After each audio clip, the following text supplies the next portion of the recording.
Malamig ang tubig. Mas maganda ang tubig dito kumpara sa Lucky Beach. Pero ang buhangin parehas lang oh. Mas maputi yung buhangin.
Ayan, naghahanap kayo ng budget meal dito. Ang ganda rito. Yan ang pino yung buhangin. May pesto na. Ha? Oo, meron ng pesto yung tent. Banayad yung dagat. Napakalinaw ng tubig, guys. Hindi ka lugin-lugi rito. Yan. Dadala lang kayo ng tent. Maglatag kayo ng tent dito. As per sa pwede raw mag-overnight dito. Depende sa bangkero nyo. Yan, bangkero. 10 person daw. 3.5. Ngayon, pag lumampas sa 10, per person ang singilan nila 300. Ganda rito sulit. Kasi baling gagastusin nyo ng bangkero. Pagdating nyo rito, wala na. Ayun, napakalinaw. Hindi pa siya malalaki ang alon. Grabe. Ang problema lang sa ganito pag walang bayad, na-obserbahan ko rito, ito nga. Ito ang problema sa atin talaga ng mga manlalakbay. Yung kalat. Pag wala nagme-maintenance ng lugar. Ayan, kung napapansin nyo. Daming plastic ng mga soft drinks. Yan. Ganda pa naman ng buhangin. Kaya ito ang problema sa pag walang bayad, pag libre. Hindi na may maintain na maayos. And, pala to.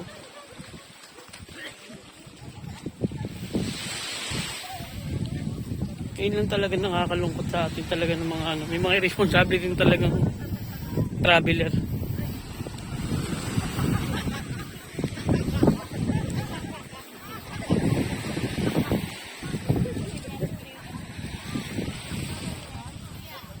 Yan si Kuya Ibangero.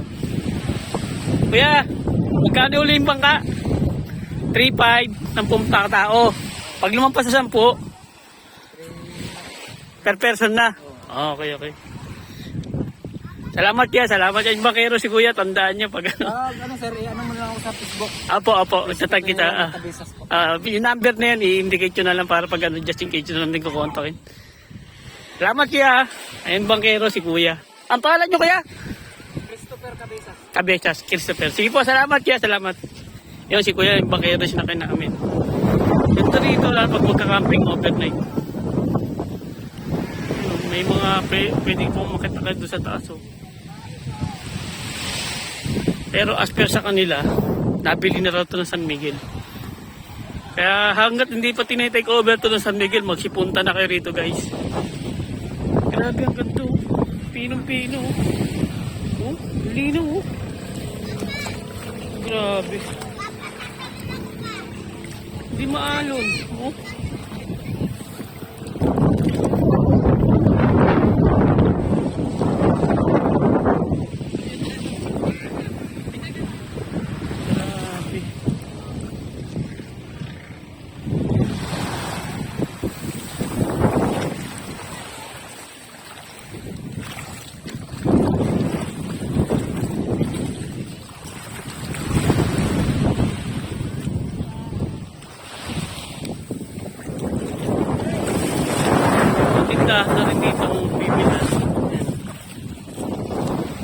syempre, bago kayo pumunta rito, is magsibili na kayo ng mga pangangailangan nyo.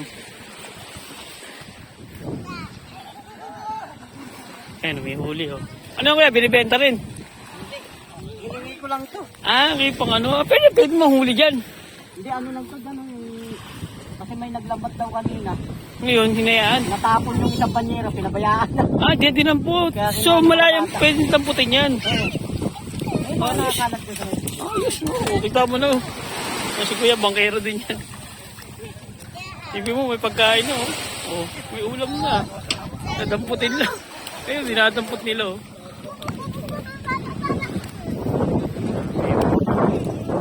Ganda rito. Pero sana, wait lang sa mga travel. Maging responsable naman tayo. Alam na kahit ito, wala nag-maintain dito. At sa ayos lang ng mga kalat man lang. Basura na dala natin, ibalik din natin pabalik dun sa pinanggalingan natin. Dahil dito wala talaga mag-ano rito.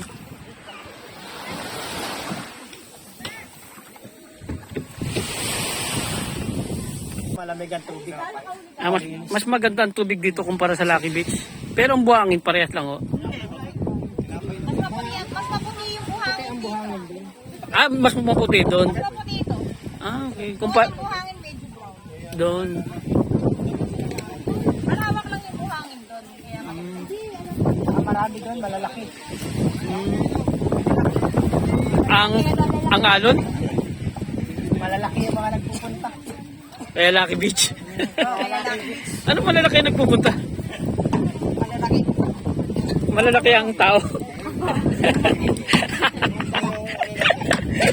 Joker ka kuya.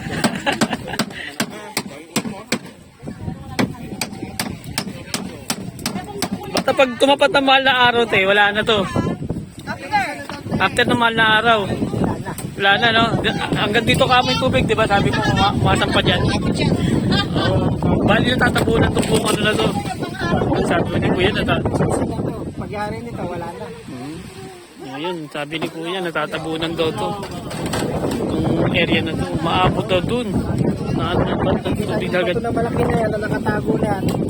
Pagyari niya, malaki na rin yan, nakapasa ulit rin na yan. Lumulutang bali. Natatabunan lang ng buhangin yan. Galing no? Ang galing no? Napaka ano pala nitong area na to. Misteryoso. Yung ganda, pero nawawala. Yung tatapunan daw yan after ng mahal na araw. Ang maabot daw hanggang doon.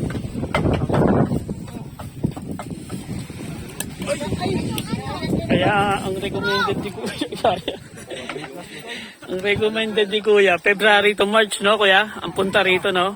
Para kung gusto niyo makita tong area na to. Lang pala.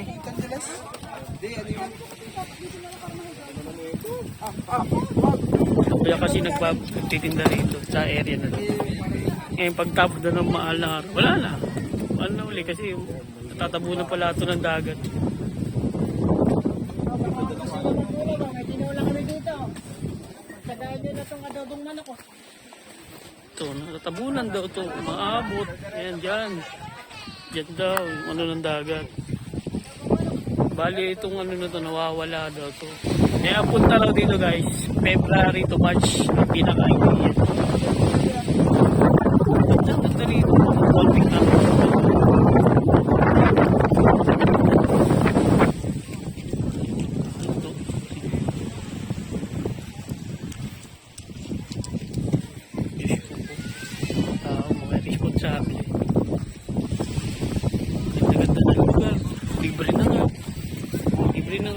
Hindi pa inaalagaan.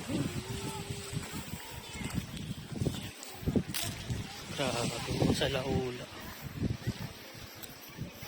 Nako. Grabe siya pa ato siya. Kalat.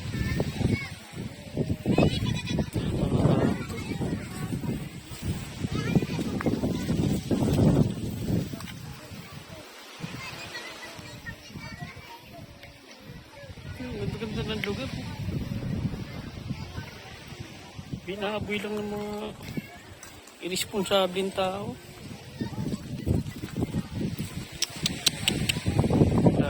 So yun lang.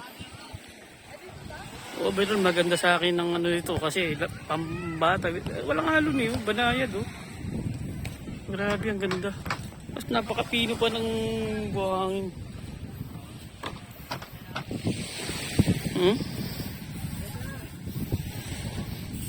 Ganda oh.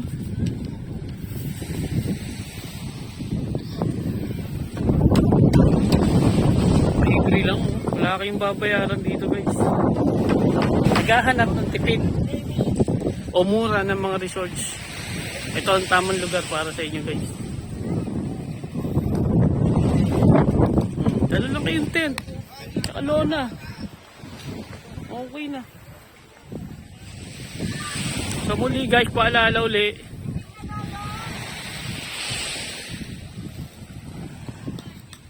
Paalala na magdala kayo ng garbage bag. Magkano lang yung kahit saan kayo magpunta, lalo pag mga ganitong lugar ng mga climbing sa bundok. Ito, gaya nito, wala nagme-maintenance. Ano yun yung kalat nyo? Dalhin nyo rin pabalik doon sa pinanggalingan nyo. Doon nyo itapon. Huwag nyo iwan dito kung saan saan. Ano mo, sayang yung lugar, ang ganda-ganda. Oh. Kasi puro basura. So yun lang guys, ito lang ito yung vlog natin. Maraming salamat.